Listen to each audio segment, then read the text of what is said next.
நீங்க போய் அவர்கிட்ட போய் என்ன உடனே சுவாமி வணக்கம், அடியே திருப்பூர்ல இருந்து வந்திருக்கிறேன் அப்படின்னு சொல்லணுமா என்ன? நீங்க போய் நின்னீங்கன்னா அப்படியே அதை ஸ்கேன் பண்ணி முடிச்சிருவாரு. எதுக்கு வந்திருக்காருன்னு அவருக்கு தெரியும். அப்ப நீங்க இன்னும் சொல்ல வேண்டியது இல்லையா? ஒண்ணுமே சொல்ல வேண்டியது. அப்ப நான் ஏன் சொல்லணும்? எனக்கு ஒரு ஆதங்கத்துல நான் சொல்றேன் என் குறையெல்லாம். சாமி கொஞ்சம் ஏன் சொன்னாதான் கேட்பார், சொல்லினாலும் கேட்பார். கேட்டு ஆறும் அறியாதான். அவன் சொல்லி அறிபவன் அல்லங்க, கேட்டு அறிபவன் அல்ல. காணாதே காண்பவன், கேளாதே கேட்பவன். அது மட்டும் இல்ல, கருவிகள் இல்லாமலே அறிபவன் அவன். நமக்கு கருவி இருந்தாலும் அறிய முடியலங்கிறது நம்ம கண் இருந்தாலும் தெரிய மாட்டேங்குது, காது இருந்தாலும் கேட்க மாட்டேங்குது இல்லைங்களா? இது நம்ம கேஸ். அவருக்கு இல்ல, கண்ணே இல்ல காண்மா, காதே இல்ல கேட்பான்.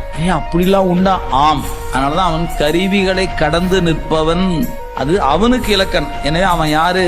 அறிந்தாங்கு அறிபவன். அப்படின்னு தான் மறத்தல் இல்லாது இருப்பவன்.